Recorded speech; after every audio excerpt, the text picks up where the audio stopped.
you guys ready? You better be ready, because it's almost showtime. Come on. Let's do this. Yeah! Hey, guys!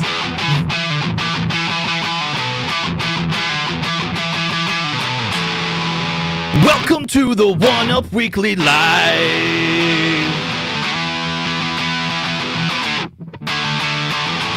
Ralphie wants to talk about arcades, and I said that was okay. But we will not talk about Raspberry Pis,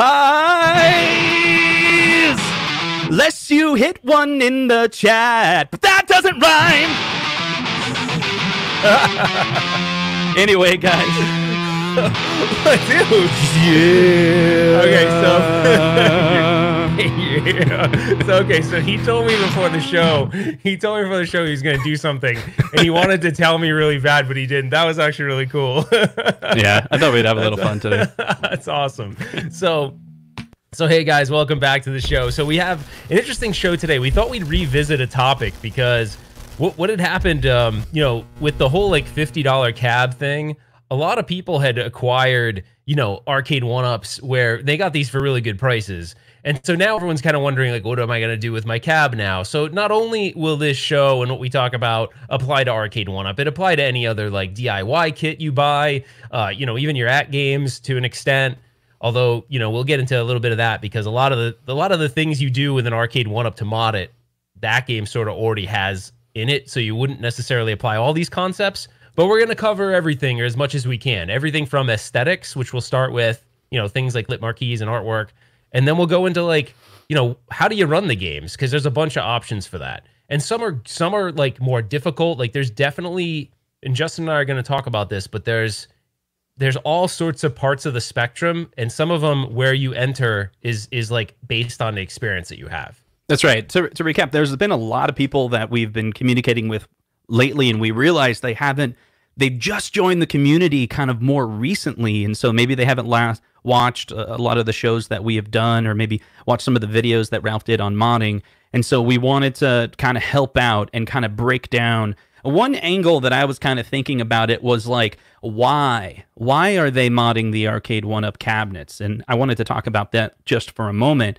What do you think, Ralph? In my opinion, the arcade one-up cabinets are pretty good, but some people don't necessarily, say like they pick up a Pac-Man cabinet, but they wish it was a Miss Pac-Man. Yeah. So that one's just like the cosmetic modding, and so they can get that Pac-Man cabinet for maybe $300, but then they're going to change the skin on it. So we're going to be talking about that, breaking that down. There's other people that want to add more games. Right, and so that's kind of a whole other class of modding. So we're going to break it down, and we'd like to know what type of modder you are. So in the chat, you maybe mention how many cabinets you have, maybe how many you've modded, and what type of mods that you're looking to do. Yeah, no, definitely. So we started off the show with a super chat from Sling Spade. Thank you for that. Let's get to the question really quick because we're talking about it. It said, fun question for Dr. Justin and Dr. Ralph. In the Arcade One sweepstakes, what games did you put down that you wanted to see? So, you remember this? We this called each other around right when that happened, and I think we're on the same page with it, right? I don't know, because I think I changed mine after what you and I said. So I actually want to see them do more things they haven't done before, right? That's what I want to see them do. I want to see them do light guns, and I want to see them do racing. Now you could argue that like Star Wars is sort of the beginning of that when you have the yoke movement. I mean, if you can get that movement down, then you could kind of replace that with a steering wheel. So I think that concepts are already kind of there. They've got the positioning right. So yeah, I want to see those types of things. Yeah, I agree with you. Kind of the general idea was we weren't talking about what exact games they would do. Right, like I'm okay, like the racing game, right? There's a couple list of racing games that if they did any one of those or all of them on one cab, I would be cool with. And again, because of the modding, that would become another base to be able to do your mods on. And some people have done that with their Star Wars. They've basically taken the Star Wars, said this is my base, and now I'm going to modify it so it can play other racing games. And we get, as we're looking at the chat, there's a lot of people that put in things like they want racing games, they want light guns, they want some of the classics we haven't seen yet, like X-Men, The Simpsons, Primal Rage, and all these things, like all the kind of points you guys are saying. Spy Hunter, racing for sure, or kind of in that genre. It's interesting because, part of the reason why people actually mod their cabs is exactly what you guys are saying. They're like, oh, well, I don't want to wait for OneUp to do that, so I'm going to do it myself. So for those people that have that the creativity and the ability to do it, there's a bunch of people online, myself and a bunch of other ones that go and try to like teach people basic concepts, and then they kind of take it from there. I mean, a lot of times, Justin, you know this from stuff you've done on your channel with console modding, people will take something that you do and they'll oftentimes like make it better, right? They'll go and improve upon an idea. So it's pretty cool. But we are going to get into, let's jump into the aesthetics, because I feel like that kind of feeds into what we're talking about already too. That's right.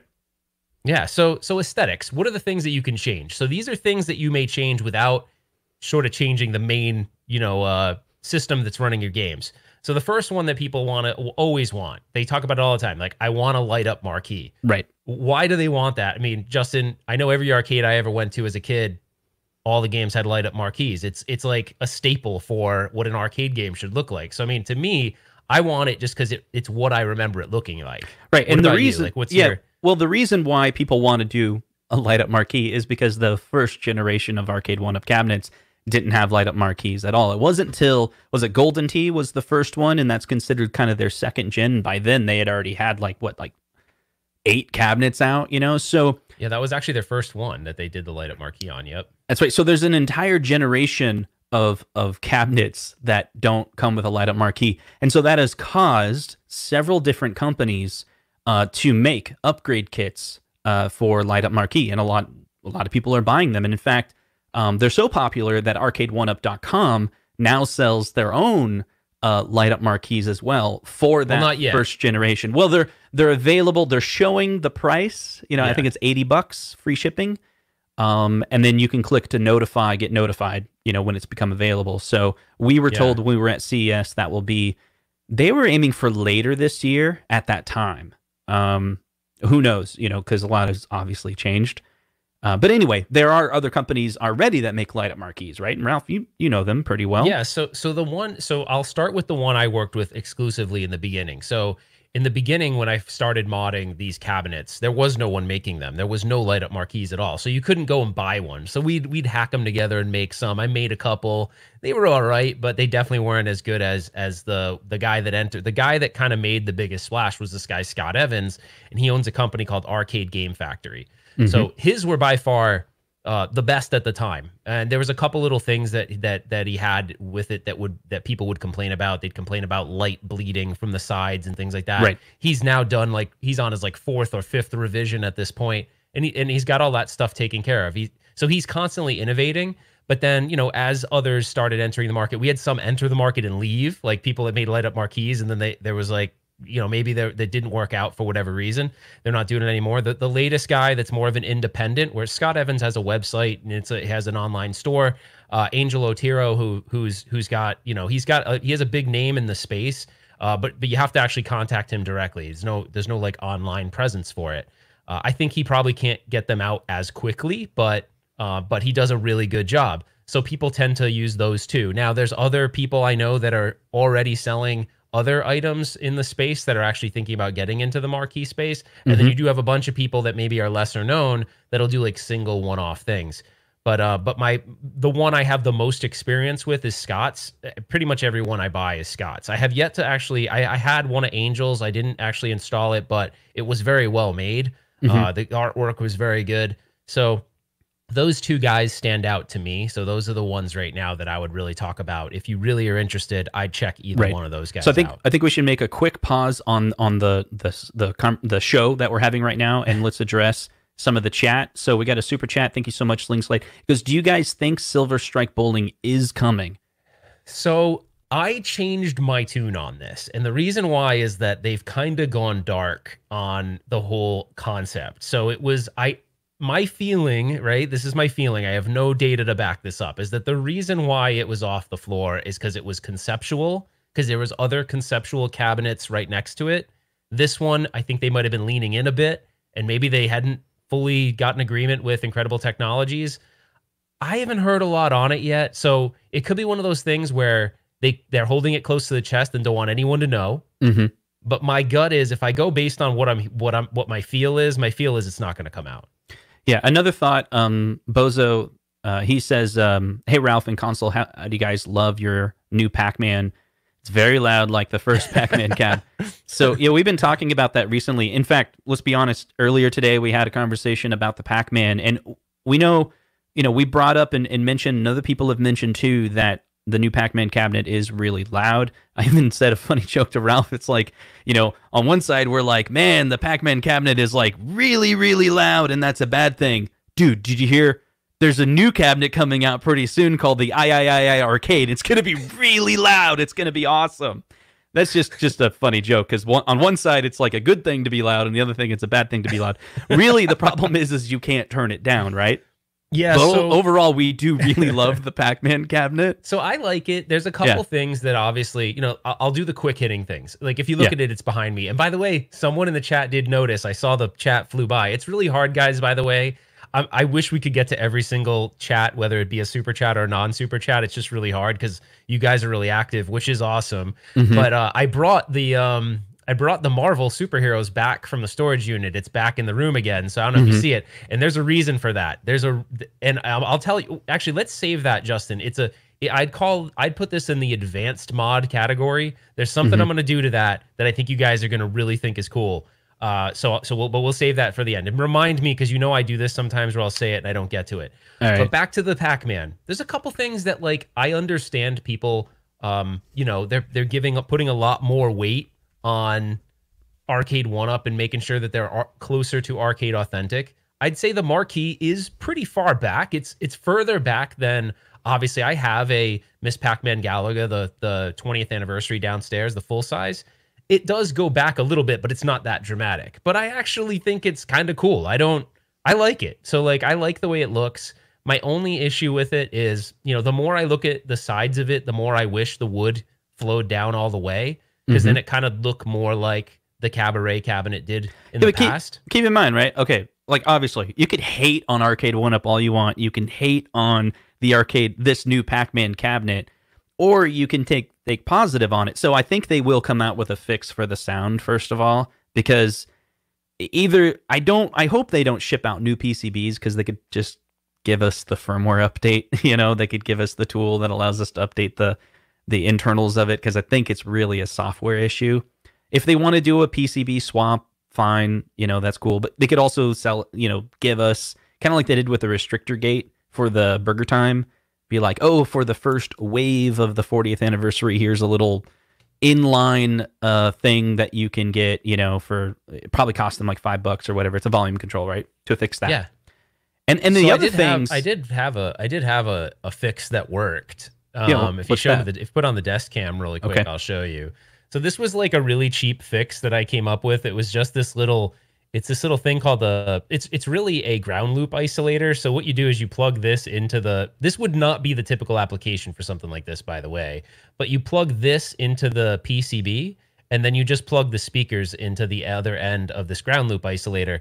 This is one solution. And the reason why I went with this is because it's like $10. Like, one of these things is like $10. Right. So it did work. It reduced the volume a lot. It did cut down on the top end. So we can go back to you and I, Justin. Sorry. Okay.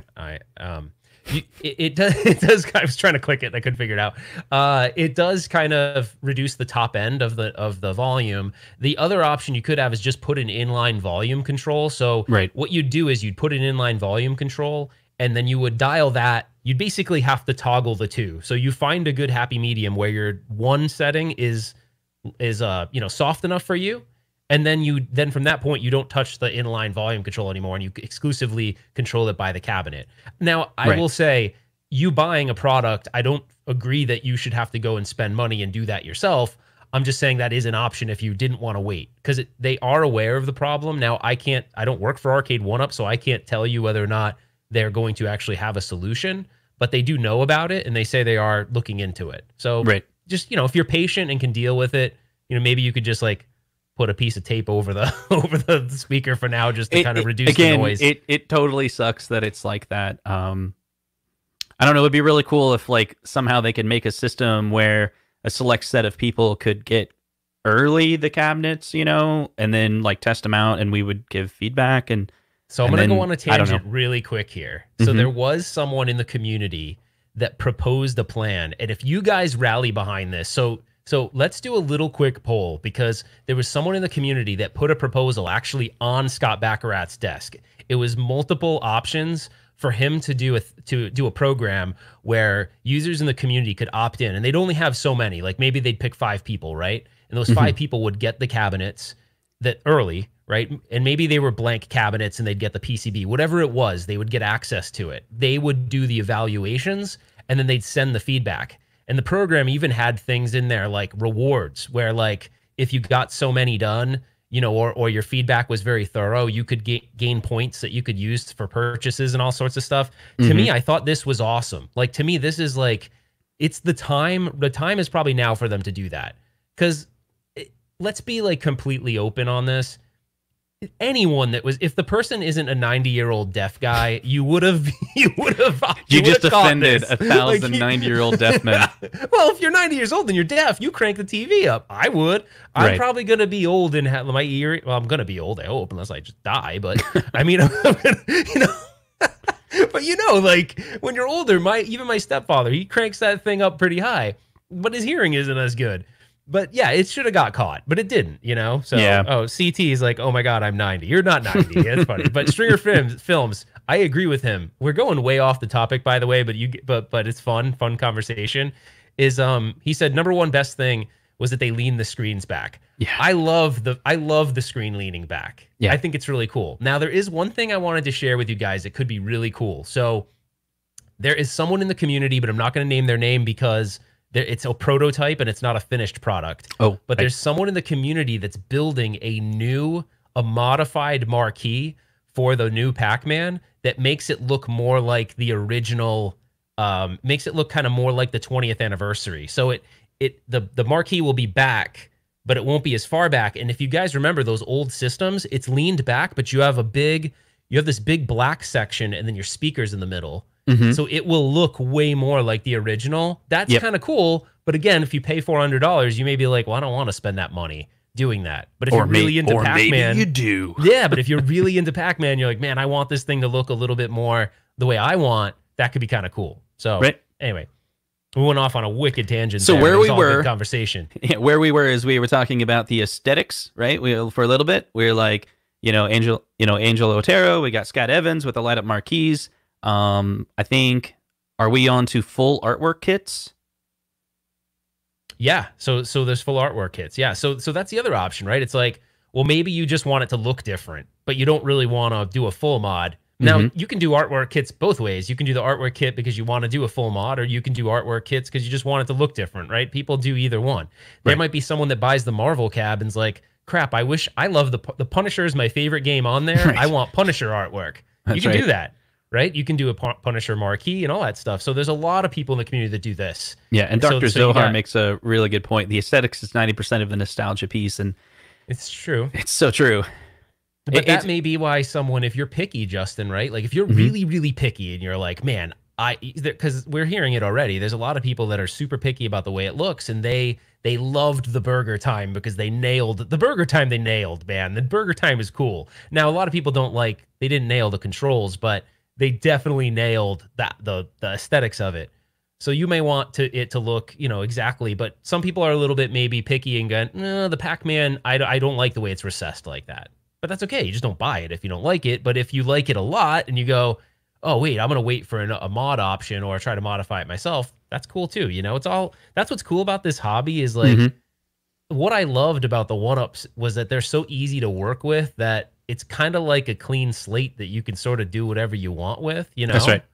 That's why I think it's cool. There's another set of mods that people can do. So let's say you don't. Let's say you have. Did we want to talk about the vendors in that space real quick before we jump on to the next? Yeah, one? yeah. Just yeah. So is that where you were going or no? Go ahead. So the full artwork kits is a bunch of different vendors in the community. So Tyler Goodman over at Arcade Graphics was like literally one of the first ones that focused on kits for 1-ups. So he's very well known. There's lots of people out there that use his kits, so definitely go check him out. And it's Arcade Graphics. After the show, I'll put all the links, and I actually will, Justin. So don't bust on me. Okay. You've got guys like Joe Sabo. He's kind of the higher end of the kits, right? He can do things like reverse mounted, graphics where you actually have your top acrylic top is actually all reverse printed. It's really, really nice stuff. So it just depends on the pricing spectrums you want to go. You got another one that I've used a little bit is Game On. Is it Game On Graphics, I think? Yeah, Game On Graphics I've used a lot. Now Game On, they have a whole portal where you can upload your artwork. So if you're someone that likes to do your own artwork, you're skilled enough to do that, you can create all your own artwork and upload your files to them.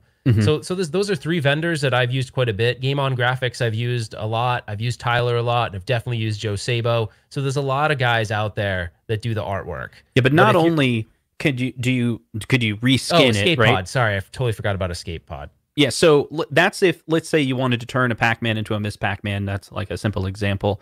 But maybe you have a Teenage Mutant Ninja Turtle, and you don't want to reskin it, but you just want to make it look better. So that cabinet did not come with a light-up marquee. So maybe you want to add a light-up marquee.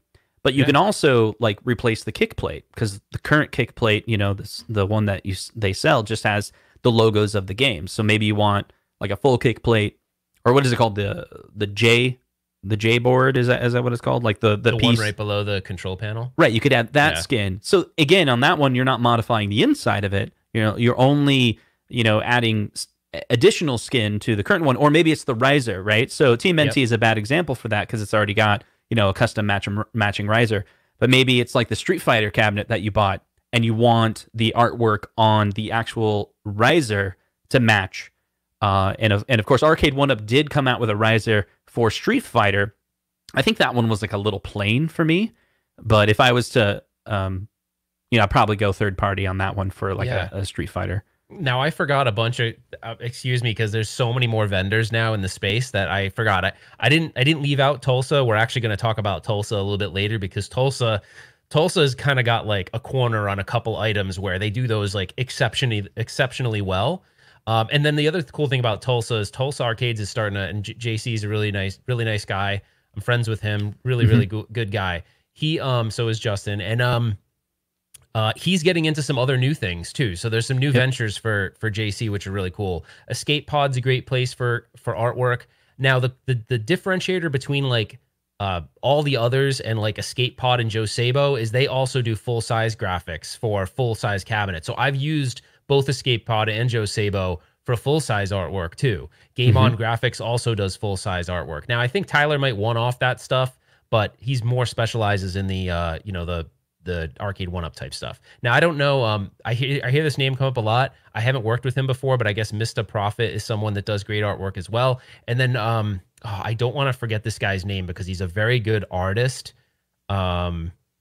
Shoot, Justin, it's going to kill me if I don't bring up his name because I messed it up one time before. He's really good. He made my Miss Pac-Man Galaga. He's awesome. He actually just wrote a post today making fun of me. Oh, Brandon Bolts. Brandon Bolts is really good. He did my Miss Pac-Man Galaga artwork and he nailed it. So I don't know if Brandon engages outside of just custom jobs, but he did that as like a custom job and then he gave the artwork to Tyler after. So, and there's another guy in the, there's a couple other guys in like the field that will do the artwork, right? They'll hand do the artwork. So it's pretty cool. So I think we're good there on the aesthetics. Now we got to drive in to the inside, right? So the inside of the cab, let's talk about that. The PCB that comes with the Arcade 1-Up cabinet, let's say the first generation, a lot of them only come with maybe 2, 3, 4 games. They do have a 12-in-1. Now there's a 7-in-1 with Pac-Man. And some people desire to have more games, right? So they want to be able to add more games to it. And one of the easiest ways is just to remove the PCB that's inside there and replace it with something more general purpose. General purpose could be a PC, like an actual with Windows installed. Could be a Raspberry Pi, which is Linux-based. And there's a lot of images out there like RetroPie and ROMs that you could get at various websites that are just plug and play. Or there's like a Pandora's box, which is really similar to a Raspberry Pi, except for they're sold ready to go, you know, from China. So let's break it down that category. Well, and then there's one other category you could almost add to that. So What's there's that? arcade PCBs. That's so right. Like if you want to do, like if you go back to the early days of my channel, one of the things that excited me the most about Arcade 1Up is that I was like, oh, I'm gonna go and build original. I'm gonna put original boards in it and build single games for systems that Arcade 1Up wasn't doing at the time. So that was pretty cool. But that's your more advanced option, right? But if you look at the table, we have a couple things here right now that we can talk about before we get into, like, there's different levels of effort, right? So we've got Pi 4. So a Pi 4 is like the brand new Pi, right? It's newer Pi. So there's a lot of images popping up for Pi 4, but it's relatively new. This one actually has 2 fans on the top because it's overclocked. But so like Pi 4 is a good option, and it's more powerful than the 3B of old or the Pi Zero, but there's less options for it right now because it's still relatively new. So, Retro Pi isn't perfected on it yet, but it does work pretty well. But your images, the most images you're going to find are all on the 3B, the 3B Plus, which is this guy right here. So just keep that in mind, that if you're going down this path, there's going to be lots of images, and you're going to have the most flexibility, but there's going to be certain games that maybe you can't run because the 3B doesn't have quite as much power as the Raspberry Pi 4 does. Right. So I like the Pis from the sense that it's mature. There's a lot of people writing, images for it and modifying images for it. Everyone knows about Arcade Punks. You can go there. There's a million images you can download. See, that's key, I think. So back up just for a second. Imagine you have a PC. You have a Raspberry Pi. You have Pandora's Box. You have a 16-1, and you have a Mister. All of these are capable of being plugged into your Arcade 1Up. Which one? Yep. There's a lot of people that say, oh my God, you have to get a Raspberry Pi. Why? And the answer of why is not because the actual hardware of the Raspberry Pi. The Raspberry Pi itself is it's not what makes it great. It's the community and the images. 100%.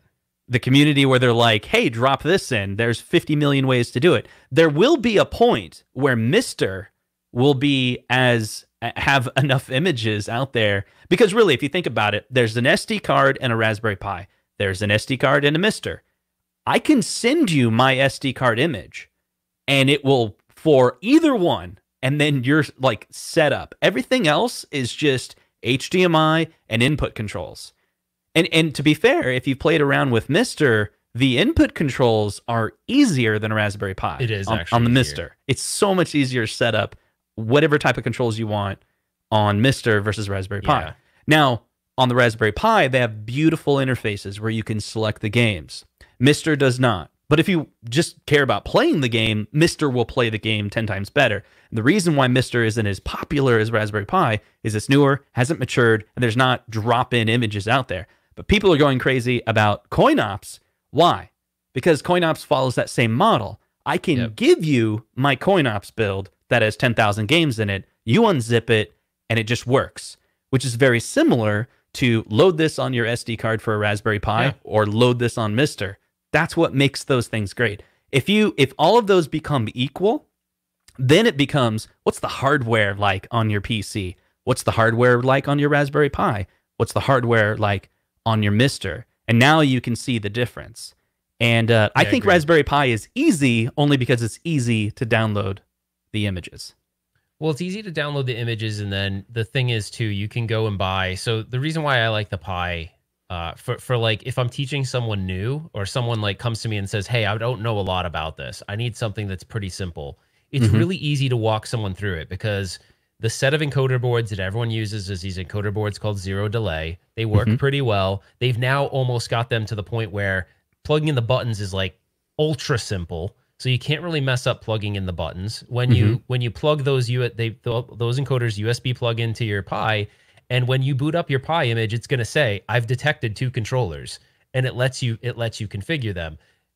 They just pretty much work. Now, there's some issues there, like some Pi images will like flip-flop player 1 and player 2, and that's like basic troubleshooting stuff, but there's so much information out there to help you. If you go to the Facebook group I'm in, that I have, or like any of the other ones that are arcade or modding focused, like the one JC runs, everyone can answer those questions for you. So like Justin said, the Pi becomes so popular because, for one, it's easy, it's cost effective, and there's a million people in the community to help you. And it runs if you're into retro games, and you don't care about like more of the advanced ones, like you're not going to do, Killer Instinct and some of that stuff quite yet. They're close. So you can pretty much do everything. I mean, it's pretty much everything. So then but you're kind of limited where the front ends are pretty cool, but they're not nearly as advanced as the PC front ends. And that's when you start getting into, if you use a PC to do it, you're going to need a higher skill level. But now your options are Hyperspin, Big Box, Launch Box, Coin Ops. Like you have all of these options. Right. So like your sky's the limit on the PC side, and then you can run stuff all the way up to like, Street Fighter 5 or Street Fighter 4, like games that you want to run that are more current. But your skill level it's not like I can jump on a phone call and in 5 minutes teach you how to do the PC version of it. Right. PC version of it's going to take some time and effort to learn. So the question, what's best? Obviously the answer is different for everybody, but I'll give you my perspective on it. So there's some types of people that want to play the games, right? Like, oh, just give me an image. I'm going to sit down and play. And I'm like that. I do like playing games, but I like learning technology more. That's what I do, right? Like I love learning for my job. It's like I get paid to learn things. Like that's really cool to be in the tech industry. You're constantly learning things. Yeah. So like right now, the current mod that I'm working on is because I have a goal, and that goal is to learn something.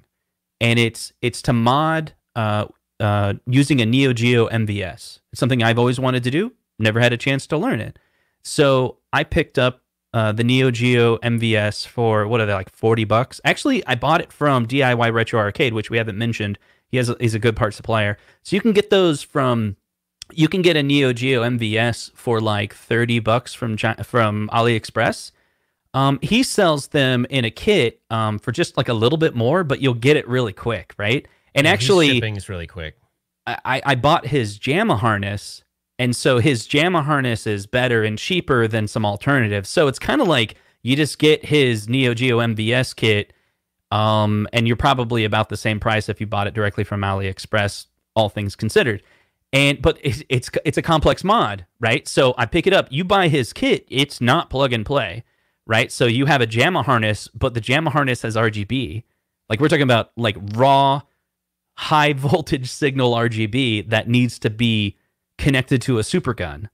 Well, the super guns are like all out of stock, and the ones that are available aren't very good. So I'm looking into do like an RGB mod that can get that signal down to a level that's like SCART capable. Like we're talking about the European standard. Connect that to a RetroTink, up that to HDMI. But just so you know what you're doing. It's a lot of work, but it's way a lot of work. But in the end, when I get that reward of playing Metal Slug on a 161 kit on my TV or on or on an arcade one-up cabinet with a 20-inch Dell monitor with joysticks connected to it that looks like a Neo Geo, it will be the ultimate reward. Yeah. And then I'll beat that game and go, I beat that on original hardware on an arcade one-up with a 20-inch Dell monitor, all using authentic equipment.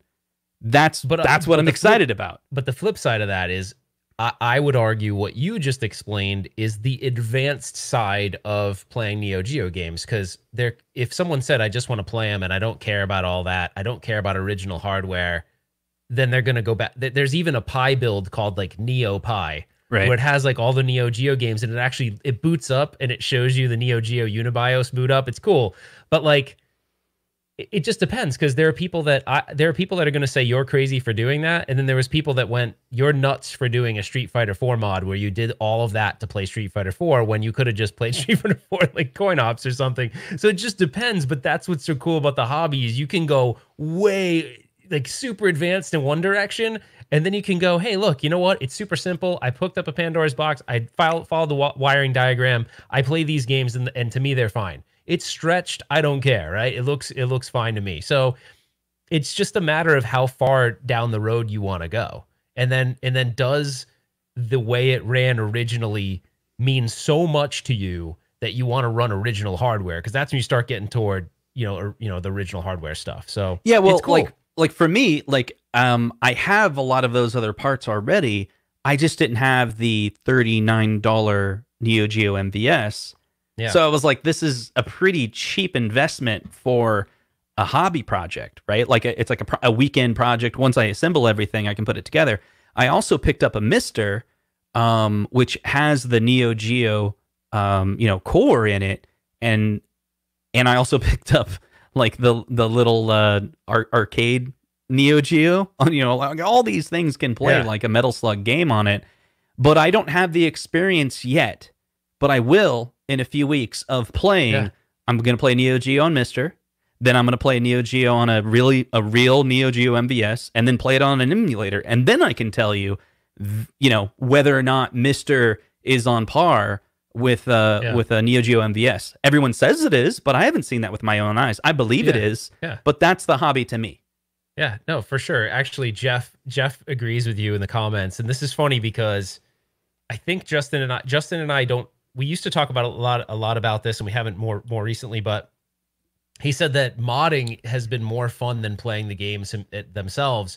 And the funny thing is the thing I like about the modding part of it is that I don't know everything. Like there's no way I could. So I'm learning stuff new every day. Like for instance, CoinOps I was curious about CoinOps because it looks so damn pretty. Like the artwork of CoinOps, if you want the most beautiful front end you could possibly have, it's pretty close to the most beautiful one I've seen. Like the artwork is so good, but it doesn't just plug into every encoder. So like you can't just be like, all right, cool, I got my CoinOps PC, and you plug it in USB encoders and it just works. Like there's stuff you have to learn. Oh wow, the key mapping is different.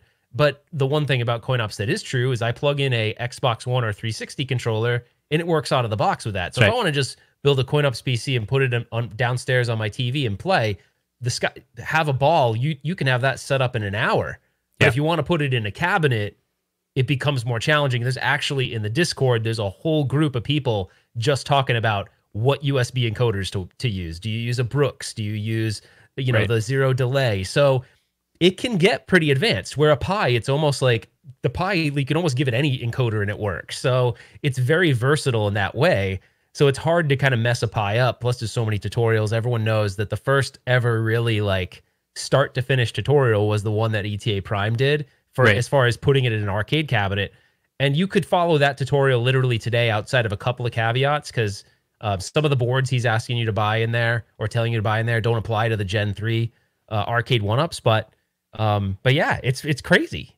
it's super crazy. Yeah, the hobby's nuts. The hobby is a lot of fun. I mean, for example, I picked up the Mister.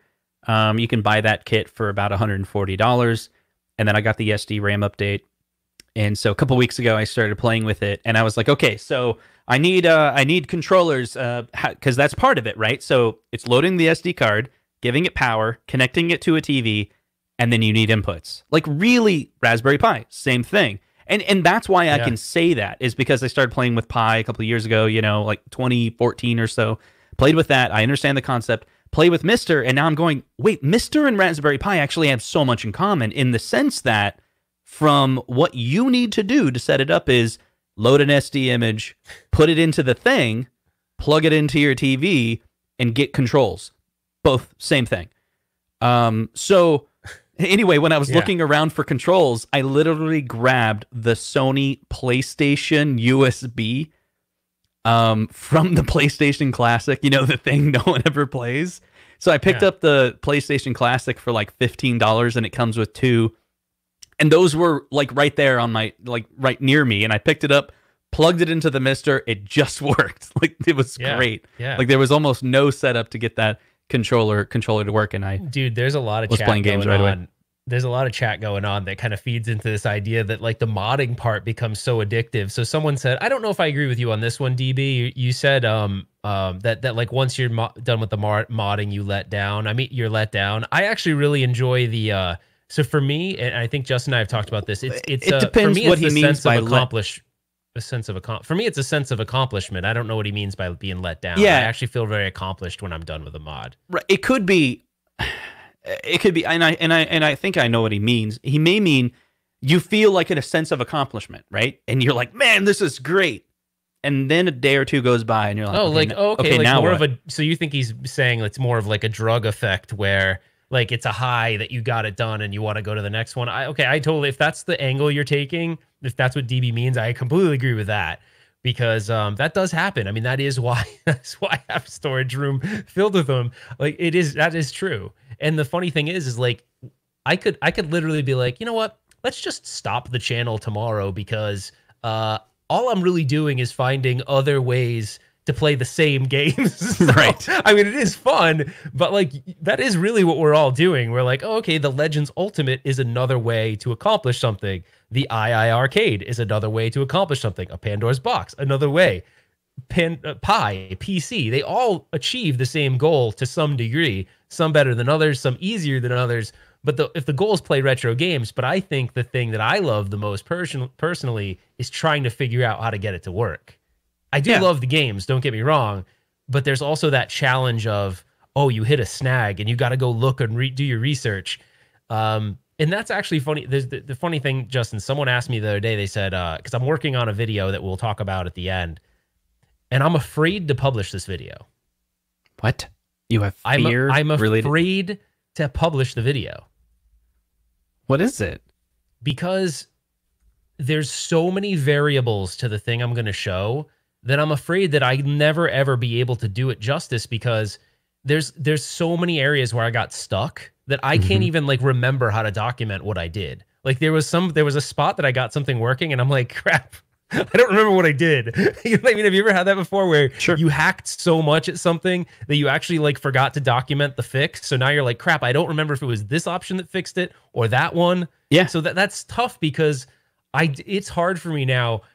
This isn't a complaint. It's just when the channel was really small, it was like 500 subscribers. When someone would have a problem, it was really, I could answer every single person. Like it was awesome. Like it was very manageable. But now there's emails that have been in my inbox now for a couple weeks because there's Facebook messages, there's YouTube comments, there's Twitter messages, there's Instagram messages. So it's gotten to the point where I can't keep up. And that really does make me kind of sad because I want to be able to help as many people, but it's really hard to keep up now. So that's why I love the Facebook group that we have, because the community has like, it's running it itself, really. I mean, people are going in and asking questions. Even Nikki's comment, modding has become an addiction. Once another cab done, you're looking for another project. It's true, but I bet Nikki would say the same thing, that it's about the like learning process that's so fun.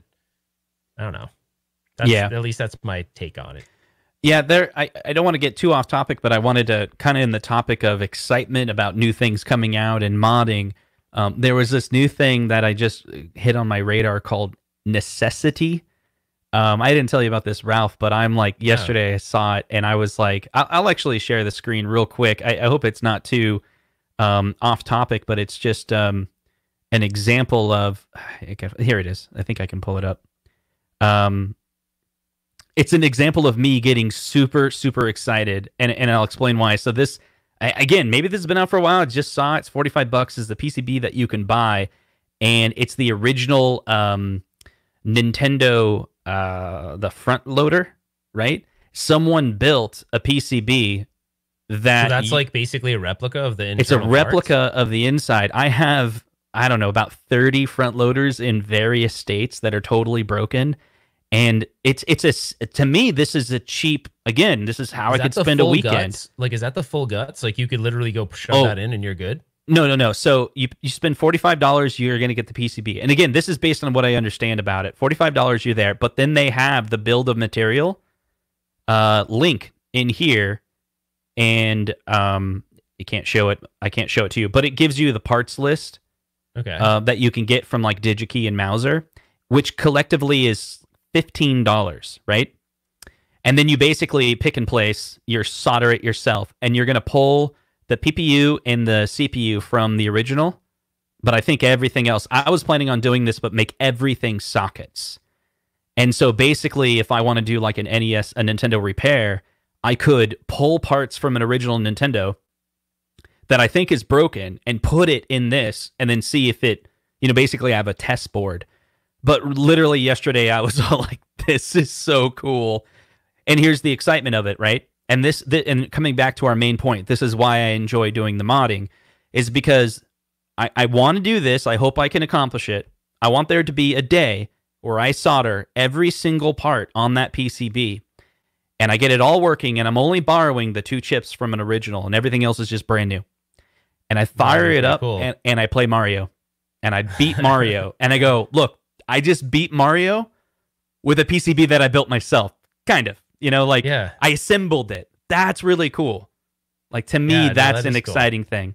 That is cool. Yeah, that's very cool. And I think we're going to see more and more stuff like that hit the market, which is totally cool for both consoles and arcades. I mean, there's a whole other topic. I wanted to get us back on track real quick, but we missed one aesthetic thing that I find really awesome on these cabinets. Whether you're doing a Rec Room Masters, Game Room Solutions, an arcade 1-up.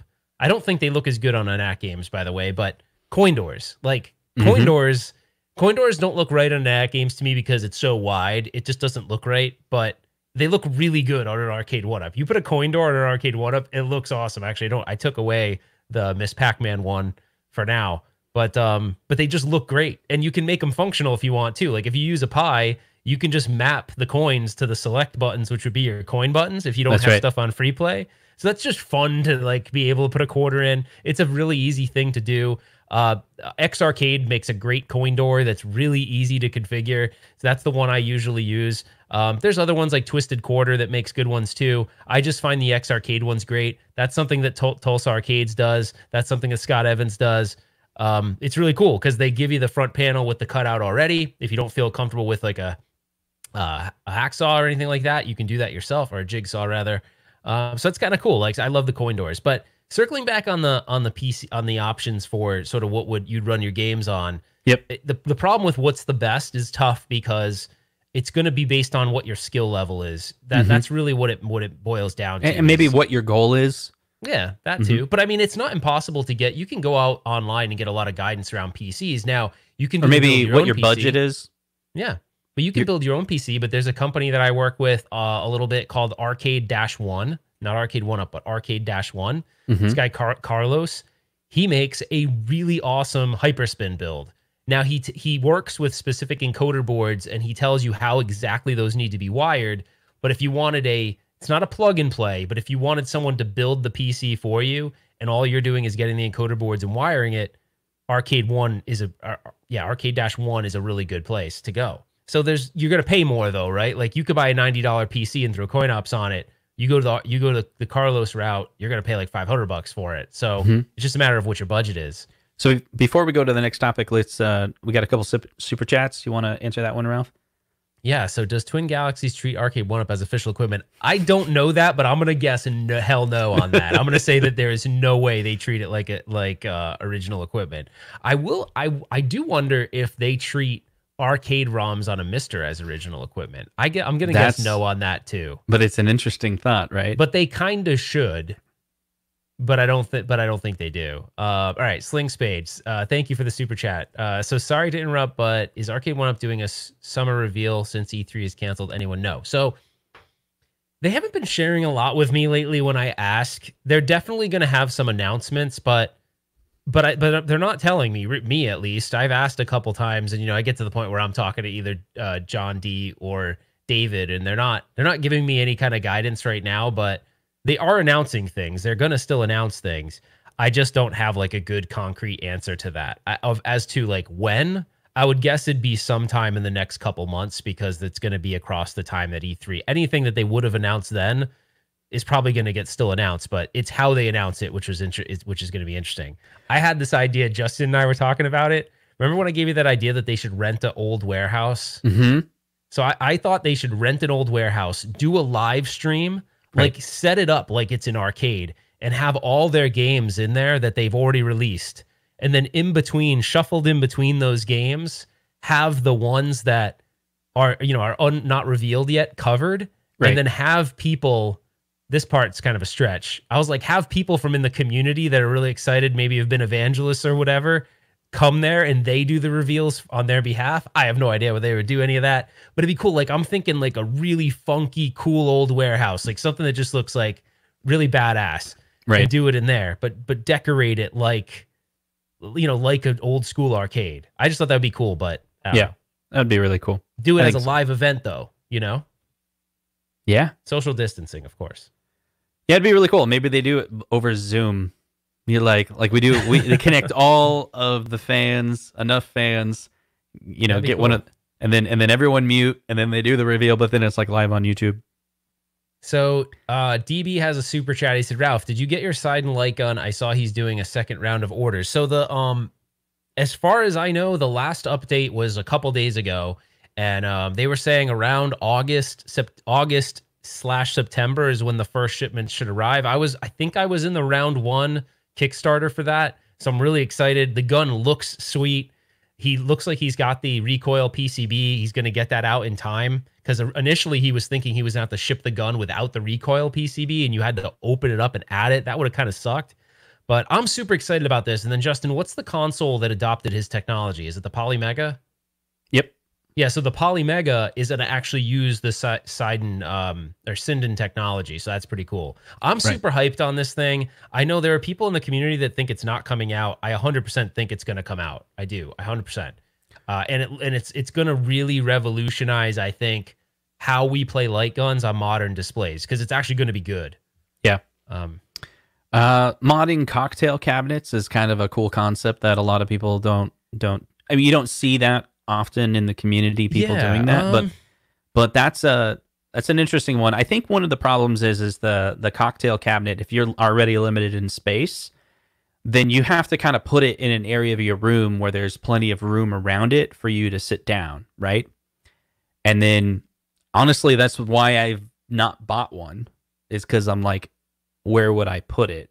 You know what I mean? And it's an arcade 1-up. You just kind of put it up against the wall and you can walk up to it and play it. But then the cocktail, you need room on both sides, right? Well, let me tell you something about cocktail cabinets that are interesting. So my second ever arcade machine was a cocktail cabinet. Mm-hmm. I like them, but here's the thing. They are terrible at long-term playing sessions. Right. Because imagine just like looking straight. Yeah. On your body, they're terrible because you're doing this. It actually kind of sucks. It's a cool, to me, why I would want a cocktail cabinet. If I was like a single dude and I'm like, hey, Justin, you're single too. We'll play this fictitious, we're both single and non-married, whatever. We're young, right? We're young. We're not, we haven't fallen in love yet. I'd be like, Justin, come on over, buddy. And we have a beer on each side and we're playing a game together. Like, it's a very awesome interactive way to play a game with another person. The problem is it's just killer on your body to play. It's not fun. I kind of remember that at a pizza parlor. I remember when I was a kid, I would play. I'm pretty sure it was a Miss Pac-Man, I want to say. And I remember playing Miss it. Pac-Man ones. They had Galagas. They had. And after a while, I was like, "What is up with my neck?" And I was like 8 or something. Yeah, dude, it hurt. It hurt. They hurt. I remember my son when he was little. We had one, and it was funny. My first mod to an arcade cabinet was actually modding I modded a cocktail cabinet. I have a buddy that does metal. He does like metal work. He built me a bracket to mount to the monitor so basically you were playing like this, but it was up here. So you weren't even looking down. I replicated the screens so you could look down if you wanted, but I mounted a screen to the cabinet. It was stupid because at that point I had built a regular arcade machine, but yeah, I'm just not a fan. I like the arcade 1-up one though a lot. Like I have that one in storage, the Black Series. Playing Street Fighter that way is really actually pretty cool. It's very engaging with the other person and it's fun, but I don't know. That's the only reason why I haven't gone through the point of modding it, because I had that experience back in the day. It hurt my neck, so I don't really have like this big love for cocktail cabinets. But to your point, Justin, the first cocktail cabinet I ever played was in a Chinese restaurant called Asia. It was called Asia. It was in Lincoln, Rhode Island, and it was Galaga, and I was playing it as a kid. But I only played it for like 5 minutes, and they're like, "Oh, your table is ready." You know what I mean? And I was a kid. Right. I was like, "Oh, cool." But long-term gameplay, it's just not fun. Right.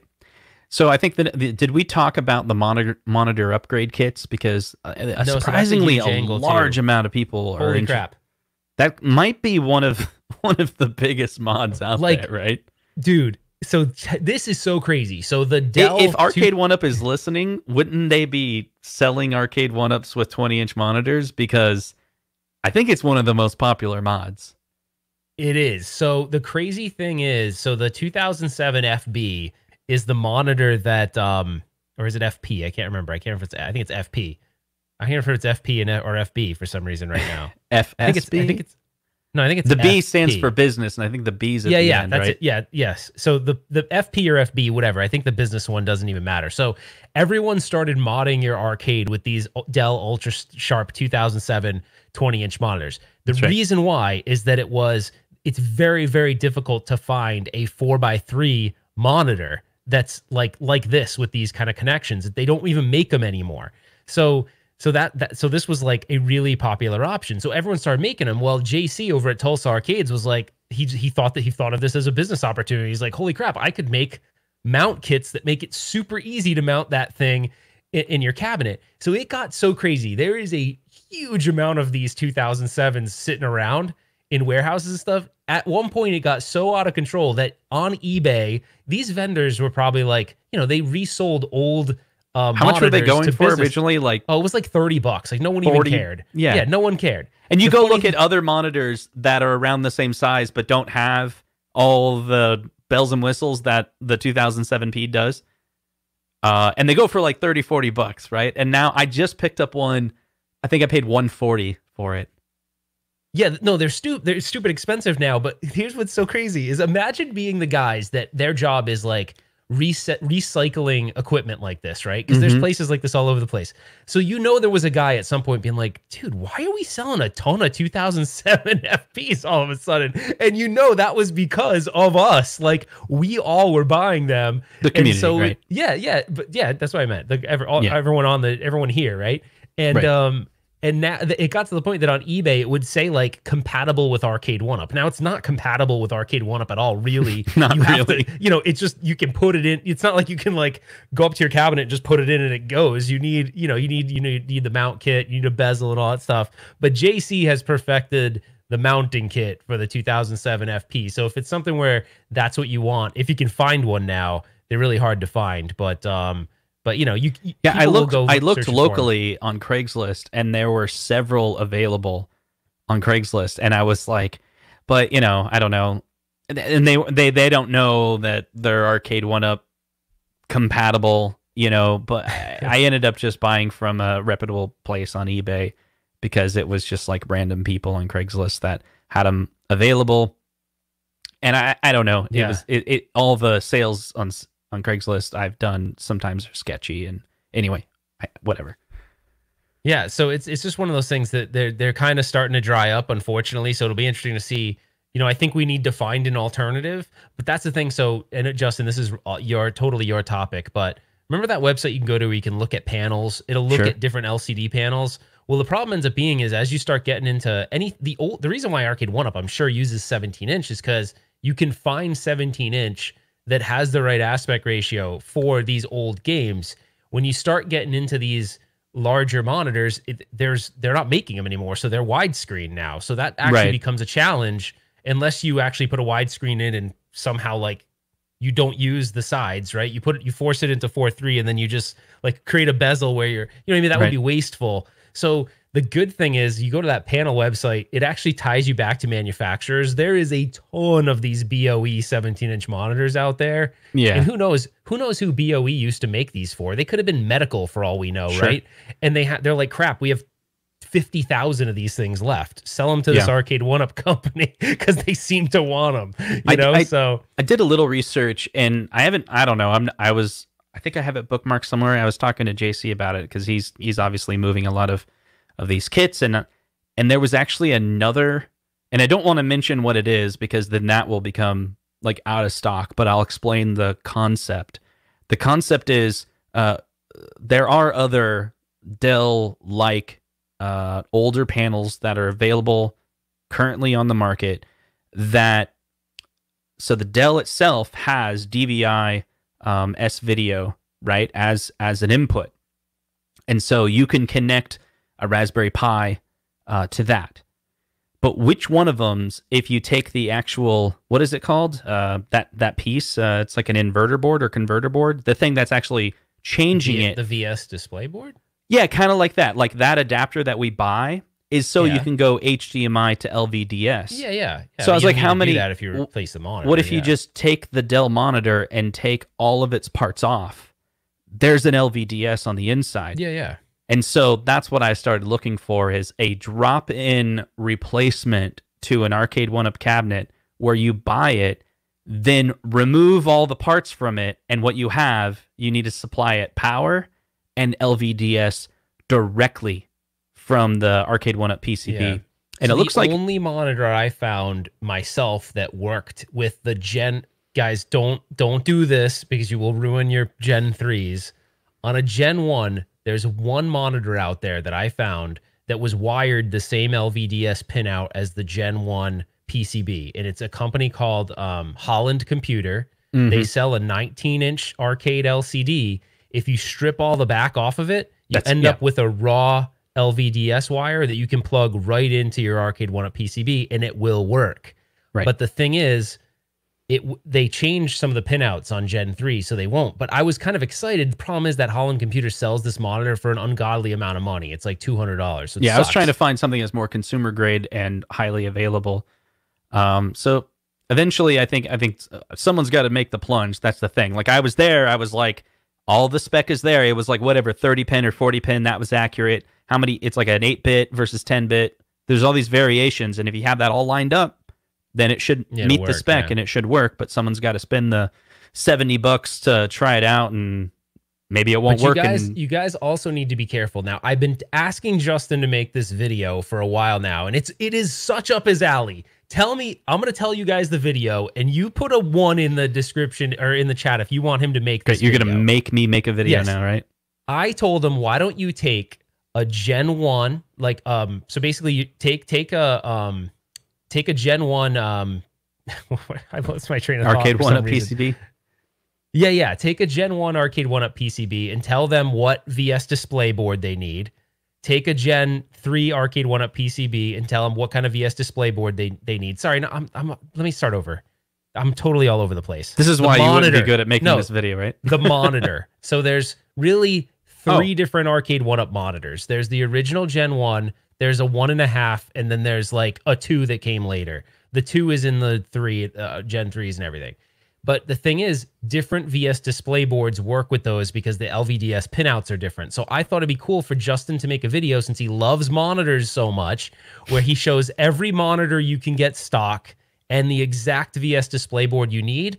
But because Justin's so good at explaining monitor resolutions, take it a step deeper and just give you guys education on why does it work, or why do I need this one? Because the thing is, the resolutions changed and those monitors. So I think you should sounds make good, but my new challenge, this is good, but I got to make it in the format of a music video. That's fun. Jeff, now I'm in. He should, because if you can make it short enough that it's still fun to watch. Dude, I was going to do this one too. There's like a whole bunch of these scanline generators that you can get out there that are lag free.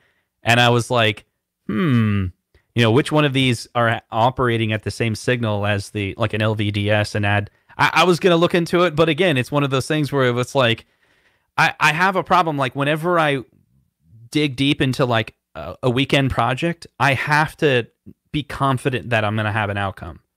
Because I have and you like this too, Ralph, I have a list of things I have a Wii with an HDMI mod that's sitting on my shelf for a year that I haven't touched.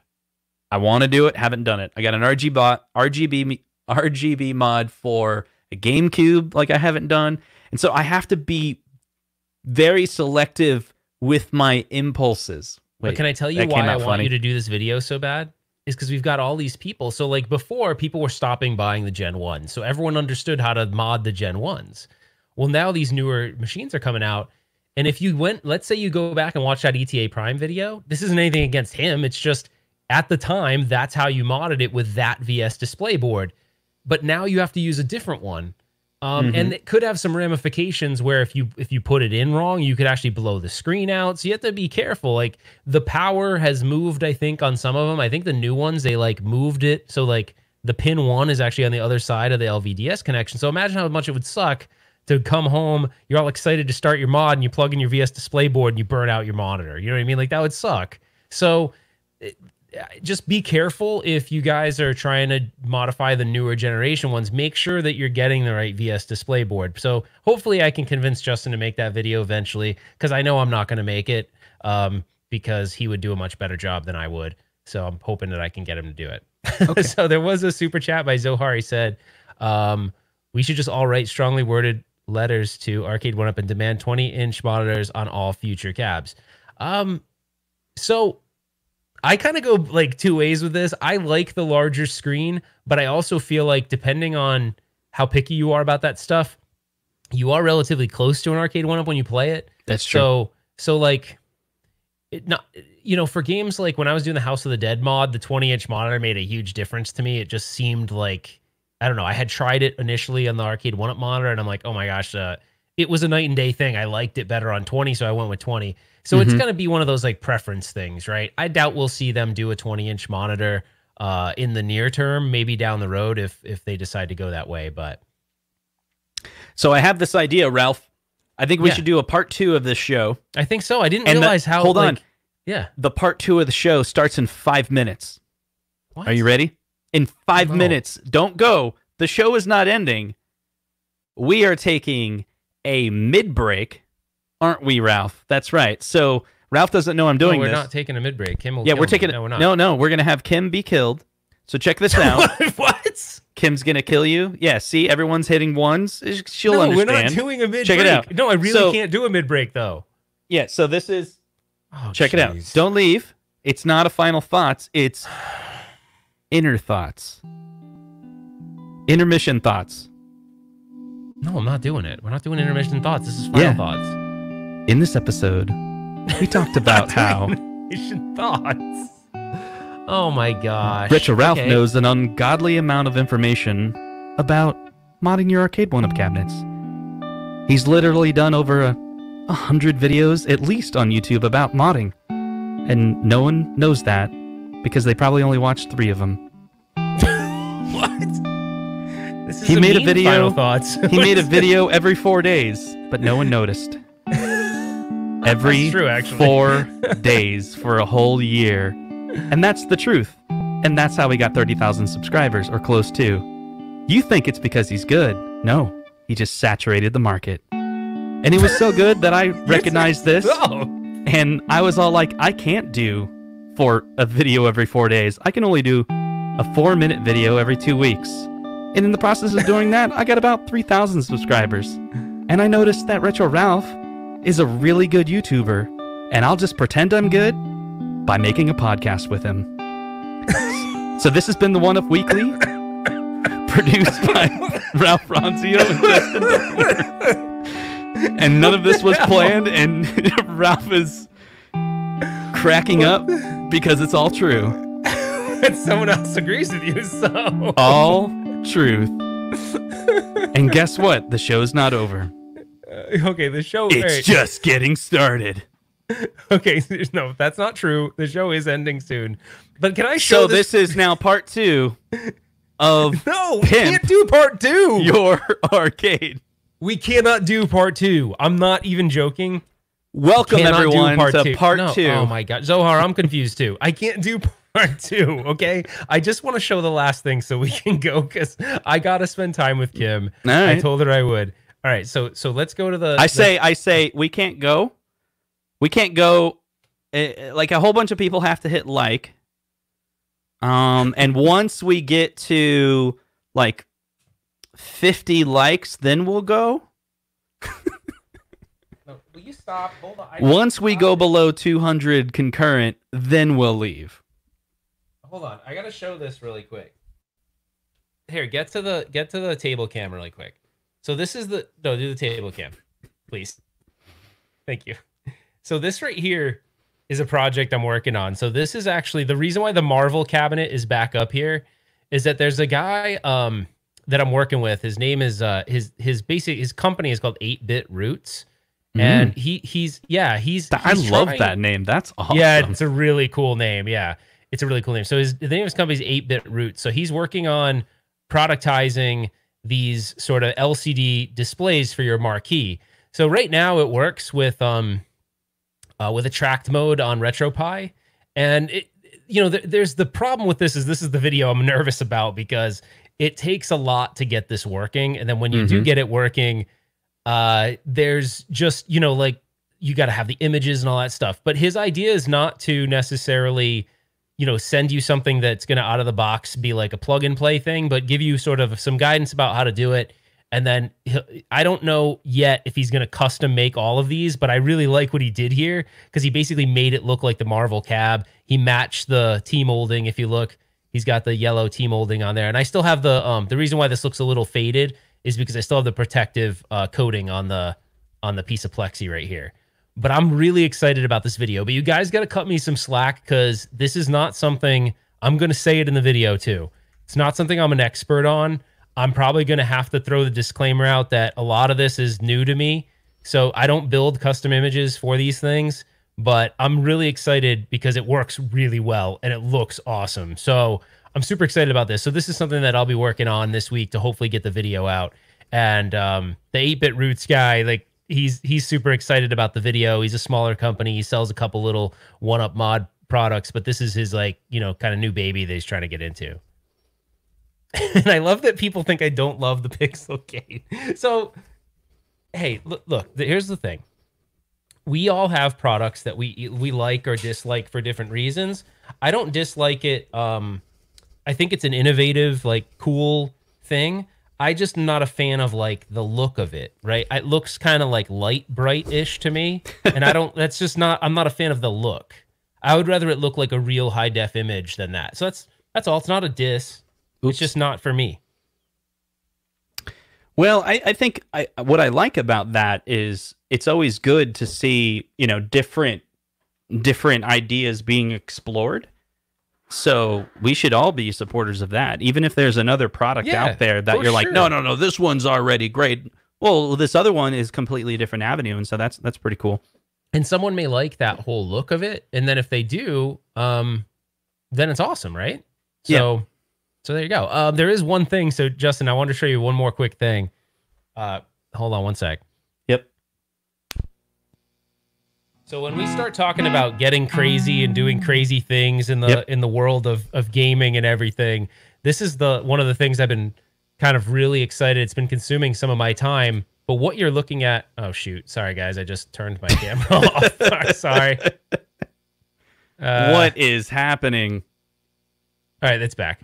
Okay. So one of the things I've been working on is this guy right here. And I know you're probably saying, what the heck is this? What the heck is this? So this is actually it's going to be confusing. This is a Capcom CPS2 A board on the bottom. The only word I understood was Capcom.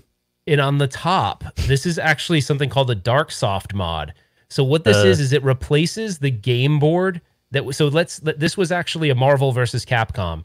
It replaces the game board, and it allows you to use original arcade hardware to load multiple games. So it's turning an arcade into a multicade with the original hardware. So it's like an EverDrive for your arcade. Yeah, it's crazy. So this little thing right here, you basically mount this on your arcade, and then when it's on, I'm going to do a video on this soon. When it's on, you cycle through the games right here, and then you go, all right, hey, I want to play Punisher. Bam. And then it will load Punisher. But what it's doing is it's actually loading it instead of, obviously there's no RAM chips on this anymore or ROM chips on it anymore. It loads it to the Dark Soft board, and then it plays the game. It's insane. This thing is so cool. If you're into arcades, this thing is the coolest piece of arcade technology I've ever touched. This is little kid in a candy store kind of stuff for me. So anyways, I thought I'd share that. We all have our different reasons why we like this hobby. That's for sure. So I think it's time. I got one for you, Ralph. I wrote it while I was off screen just a second ago. And it's about the show. Really quick. You ready? Don't interrupt me. It goes like this.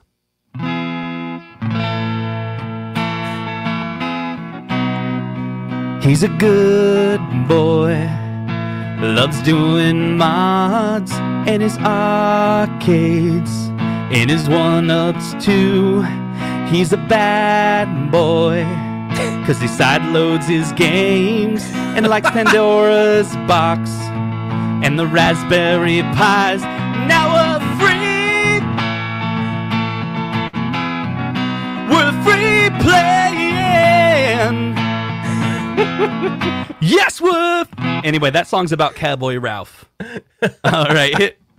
We are free. We are free playing. We're free playing. A lot of what we're doing is free playing. That's for sure. Whether it's legit or not, I don't know. Yeah. But we'll. All right, guys. I don't think I have we don't have time for final thoughts. I think we're just going to do no final thoughts tonight, unless you want me to come up with some final thoughts. Let's see. Well, let's do final thoughts, because then it'll turn into who's better. Whose final thoughts was better, Ralph's or Justin? So go ahead. All the pressure is on Ralph. Don't answer yet, because you haven't heard Ralph's yet. Ready? Here we go. All right. Hey guys, it's final thoughts time. We learned today that there's multiple ways to play arcade games, and we learned that every single one of them is highly illegal. And we learned that everyone on this call and everyone in the chat would get arrested immediately if anyone really gave a shit. But no one really does, so it's okay. So we will all continue to remain in the gray area, and life will be grand as we play retro games. Except for Nintendo, because they will come to your house and literally murder you and every single one of your family members.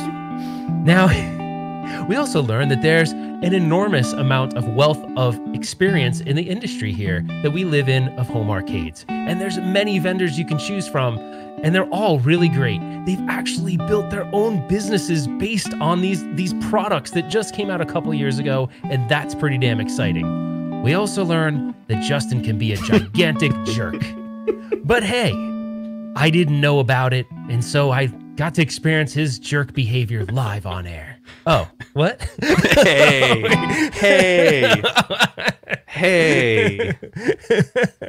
I'm just kidding. All Okay. right. All right, that's it.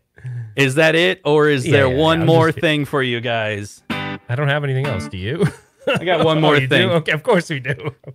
Tonight you're full of surprises, huh? Closing time. Oh yeah. Open up the doors and let you out into the world. Closing time. You don't have to go home, told you can't stay here.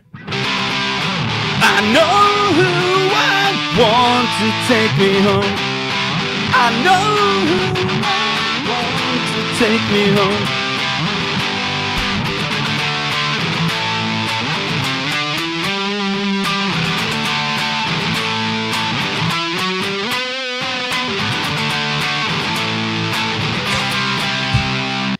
Closing time. Every new beginning. Go ahead, Ralph. From some other beginnings. And I arcade. Oh, just kidding. That was a joke. That was a joke. That was a joke. That was a joke. It was a joke. It was a joke. I am out of here. And we'll see you on the next one. Take care, guys. See ya. Have You a good hit rest the of end the button, weekend. not me. I'm hitting it. All right. See you.